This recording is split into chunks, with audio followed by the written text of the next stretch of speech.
교양 정보문해력 박영민입니다. 1장 목적의 힘 42쪽에 나와 있는 리뷰 논문에 대해 알아보려고 합니다.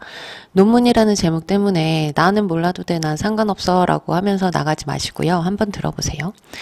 리뷰 논문은 일반인들에게 리뷰 논문이란 어떤 것일까요? 리뷰 논문을 보시면은 전문 지식을 습득할 수가 있어요. 전문 지식은 내가 필요한가? 라는 생각이 하실 수 있지만 조금 이따가 예를 들어서 설명드리도록 하겠습니다. 그리고 두 번째는 일상생활과 연결이 될 수 있는데요. 학문적인 어떤 증거라든지 뭐 이런 것들이 일상생활에서 어떻게 연구 결과가 적용되는지 이런 것들을 우리가 알 수가 있고요. 세 번째는 이런 글을 읽으면서 비판적인 사고를 키울 수가 있어요. 논문을 쓰신 분들이 연구 결과를 분석하고 평가하는 방식을 따라가면서 여러분들도 그런 사고를 배울 수가 있는 거죠. 자, 그리고 네 번째, 의사결정에 도움이 됩니다. 일반인들이 논문이나 뭐 연구 결과를 접할 일은 많이 있진 않잖아요. 그런데 여러분들이 건강에 대한 리뷰 논문을 읽는다든지 해서 여러분들 생활에 어떤 의사결정을 할 때 도움이 될 수도 있다는 거죠. 자, 그리고 다섯 번째, 짧은 시간 안에 어떤 연구가 이루어지고 있는지 한 번에 파악을 할 수가 있다라는 거죠. 그래서 지금까지 어떻게 연구가 진전되고 있는지 앞으로 어떻게 발전돼 갈 것인지를 생각해 볼 수 있다는 겁니다. 자, 그리고 여섯 번째는 학습 도구로도 활용이 될 수가 있다. 교육기관에서 리뷰 논문을 가지고 학생들에게 어떤 주제에 대한 또는 분야에 대한 소개를 하기도 하고 어떤 그 탐구를 하도록 안내하는 그런 자료로 시작되는 자료로 사용될 수도 있다는 거죠. 그러니까 여러분들도 그런 학습이 필요한 어떤 새로운 영역이 필요하다면 리뷰 논문으로 시작해보는 것도 좋을 것 같습니다. 자, 예를 들어서 말씀드린다고 했죠. 데이터 사이언스라는 용어를 처음으로 쓴 제프 해머바흐라는 이 사람이 있는데 많은 분들 아실 수도 있을 것 같아요. 페이스북에 있다가 2008년에 클라우데라라는 회사를 설립했다고 합니다. 그런데 이 사람이 지금은 의과대학 교수로 재직하고 있는데요. 데이터 사이언스를 하던 데이터 사이언티스트였던 사람이 의과학 배경이 없이 의과대학 교수가 될 수 있었던 비결이 바로 리뷰 논문이라고 합니다. 본인이 얘기한 거죠. 그래서 조금 더 자세하게 얘기를 하면 리뷰 논문이 어떻게 쓰이느냐. 첫 번째는 기존 지식을 종합을 하고요.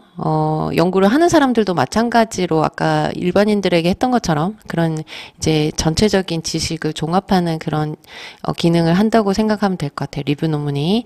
그리고 어떤 부분이 모자란지, 어떤 부분이 아직도 연구가 덜 되어 있는지 그런 지식의 격차를 파악할 수가 있고요.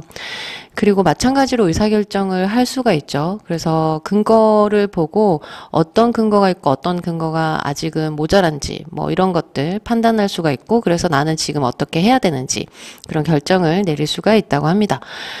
그리고 시간과 노력을 절약할 수가 있죠. 여러 가지 논문을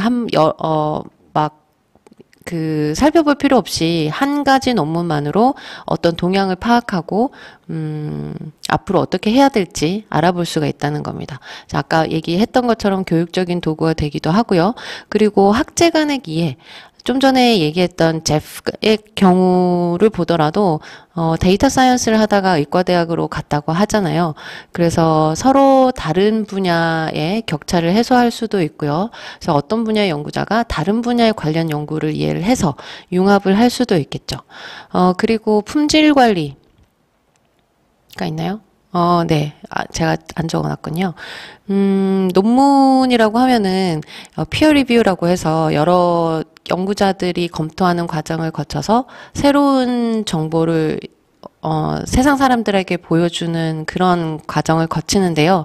리뷰 논문이라고 하면 한 번 더 그런 과정을 거치는 거라고 생각을 하면 되겠죠. 그래서 정보의 신뢰성을 높이고 학계 표준을 유지하는 데 도움이 된다고 생각하시면 될 것 같아요. 그리고 역사적인 맥락을 파악할 수 있겠죠. 지금까지 어떻게 해왔는지, 어떻게 지식이 발전돼 왔는지 볼 수 있다고 생각하면 됩니다. 그리고 좀 전에 2번에서 보면은 갭 차이를 볼 수가 있다. 어떤 구멍을 찾을 수 있는 거죠. 그렇기 때문에 그 구멍을 내가 메꿔보겠어 라고 하면서 새로운 연구를 할 수가 있는 겁니다. 그래서 새로운 연구를 위한 영감을 얻을 수도 있다. 그리고 일반인들에게도 리뷰 논문이 쓸모가 있다고 얘기를 했잖아요. 그래서 학계 커뮤니티를 대상으로 하긴 하더라도 일반 대중이 좀 더 쉽게 연구가 어떻게 진행되고 있는지를 이해할 수 있는 언어로 작성이 될 수도 있기 때문에 대중과의 소통을 하는데 도움이 되기도 합니다. 그래서 요약을 하자면 리뷰 논문은 지식을 발전시키고 정보에 입각한 의사결정을 촉진할 수가 있고요. 그리고 다양한 분야에서 협업, 그리고 혁신, 촉진하는 데 중요한 역할을 하기도 합니다. 자, UCLA, LA, 로스앤젤레스에 있는 캘리포니아 주립대학이죠.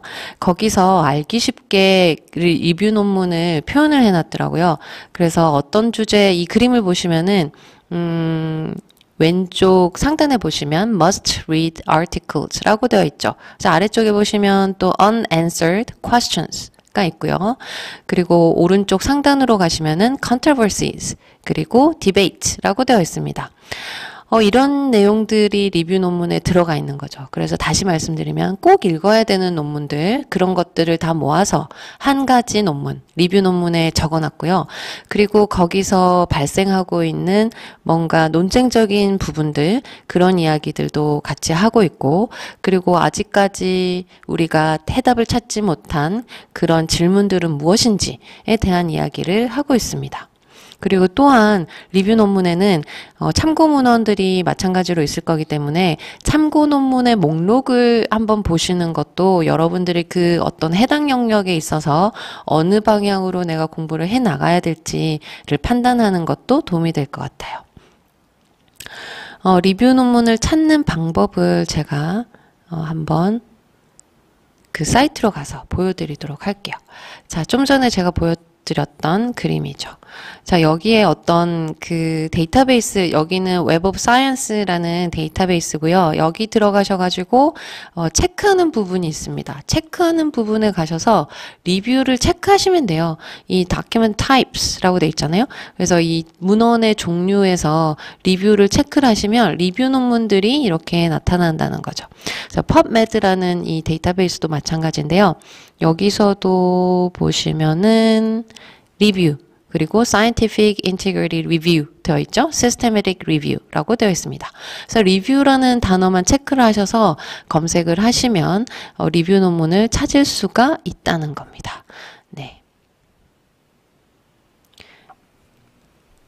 자, 구글 스칼라에서 들어가셔서 구글 스칼라 저기 주소 제가 보여드리고 있습니다. 여기 가시면은 논문을 좀 쉽게 찾으실 수가 있는데요. 여기 가서 검색창에 여기는 제가 인포메이션 리터러시에 관한 논문을 찾고 싶다. 거기다가 주제어 다음에 리뷰라는 단어를 붙여서 검색을 하시면 검색 결과를 보실 수가 있고요. 이렇게 보실 수가 있습니다. 또한 여기서 제가 여기 또 위쪽에 검색창에 어떻게 적어놨냐면 주제어 다음에 메타 커그니티브 스트래티지가 주제어고요. 그리고 나서 in title이라고 하고 그리고 콜론 쓰시고요. 리뷰 이렇게 쓰셔가지고 검색을 하시면 리뷰 논문의 결과가 여러분에게 보여질 수가 있습니다. 자, 또한 여기서 구글 스칼라에서 그냥 주제어 하나만 던지시고요. information이라고 저는 그냥 단순하게 넣어봤습니다. 이렇게 넣으신 다음에 왼쪽에 또 선택하는 메뉴가 있습니다. 여기서 리뷰 아티클이라고 선택을 하시면 리뷰 논문들이 나타나죠. 자, 이렇게 검색을 하시면 되는데 일반 논문과 리뷰 논문이 어떻게 다른지 한번 살펴보도록 할게요. 일반 논문은 한 가지 연구나 실험을 설명하고 있어요. 보통은 한 가지고요. 뭐 세 가지 세트로 뭐 실험을 했다거나 이런 실수는 있지만 그렇지만 그렇게 뭐 많은 양은 아닐 거예요. 그래서 주로 한 가지 연구다. 주제는 세 가지 실험을 한다고 해서 주제가 서로 다른 거는 아닐 거고 같은 맥락에서 세 가지 실험을 차례대로 했다든지 뭐 이런 연구들이 있을 겁니다. 그러니까 어쨌든 한 가지 연구 라고 생각하시면 돼요. 리뷰 논문 같은 경우는 여러 가지 연구, 여러 사람들이 여러 시점에 여러 장소에서 했던 그런 연구나 실험을 이렇게 주제별로 모은 거죠. 어떤 주제에 해당되는 그런 논문들을 모아서 요약을 하고 분석을 하는 논문이 리뷰 논문입니다. 그래서 일반 논문에서는 연구 방법 섹션에 method 섹션에 이 연구에서 진행한 실험이 어떻게 진행되어 있는지 어떻게 설계를 했는지에 대한 이야기가 나와 있고요. 리뷰 논문은 연구 방법 섹션이 없는 경우도 많지만 있는 경우라면 어떤 주제, 이 해당 주제에 대해서 어떤 검색 기준을 가지고 논문을 가지고 왔고 그리고 어떤 분석 기준을 가지고 논문을 분석했다라는 이야기를 하고 있습니다. 연구 문제 같은 경우는 일반 논문에서는 굉장히 범위가 좁죠. 그래서 스페시픽한 그런 연구 문제, 리서치 퀘스천을 가지고 진행을 하고 있고요. 리뷰 논문에서는 연구 문제는 주제는 같지만 연구 문제는 범위가 굉장히 넓을 수가 있겠죠. 같은 뭐 예를 들어서 information literacy 이렇게 하더라도 여러 연구 문제, 여러 연구자들이 연구를 진행할 때 자기들이 가지고 있었던 그런 연구 문제들을 가지고 와서 이 리뷰 논문을 쓰신 분이 뭐 어떻게 정리를 하고 요약을 하고 뭐 캐테고라이즈를 한다든지 뭐 이런 식으로 이제 진행을 하겠죠. 자, 그러면 이거 지금 화면에 보여드리는 거는 논문의 초록인데요. 이게 리뷰 논문일지 일반 논문일지 어떻게 판단을 할까요? 영어 때문에 판단이 어렵다라고 생각하지 마시고요. 영어를 읽으시려고 하지 말고 여기서 증거를 찾으려고 보시면 여기에 리뷰라는 단어가 보입니다. This review critics 이렇게 나오죠. 그리고 마지막에 we reviewed 이렇게 나와 있습니다. 그래서 이 주제에 대해서 우리는 리뷰를 했고 이 리뷰 논문은 어쩌고 저쩌고 이렇게 나오는 거죠. 자, 이건 어떤가요? 리뷰라는 단어를 찾으셨습니까? 네, this review라는 단어가 또 나오고 있죠. 그리고 아래쪽에 보시면 the data already amassed 라고 해서 데이터가 어떻게 굉장히 많이 모였는데 뭐 어쩌고 저쩌고 이렇게 이제 이야기를 하고 있습니다. 자, 간단하게 리뷰 논문에 대해서 잘 살펴봤고요. 그리고 영어 논문이라고 하더라도 너무 걱정하지 마시고 여러 가지 도구들이 나와 있죠. 세상에 지금. 그래서 그 중에 하나만 얘기를 드리면 디플 아래쪽에 주소를 제가 보여드리고 있는데요. 디플 주소는 디플을 쓰시고 디플.com 그래서 deep 딥 그 다음에 language 할 때 L이라고 생각하시면 될 것 같아요. 그래서 L로 마무리하시고 .com 이렇게 들어가셔서 이 번역기를 설치를 하시면 번역기를 설치를 하시고 나서 그리고 나서 여러분들이 컴퓨터상에서 인터넷이든 문서든 컴퓨터상에서 보이는 번역하고 싶은 외국어 있잖아요. 거기를 블록을 지정을 하시고 나서 컨트롤 CC 하시면 바로 얘가 떠요. 딥L 이 창이 팝업이 뜨면서 여기 화면에 보이는 것처럼 이게 어떤 뜻인지 번역해서 바로 보여주고 있습니다. 그래서 영어 논문에 너무 겁내지 마시고 요 기구가 아니죠. 이 도구를 사용해서 좀 편안하게 읽으실 수 있도록 하면 좋을 것 같아요.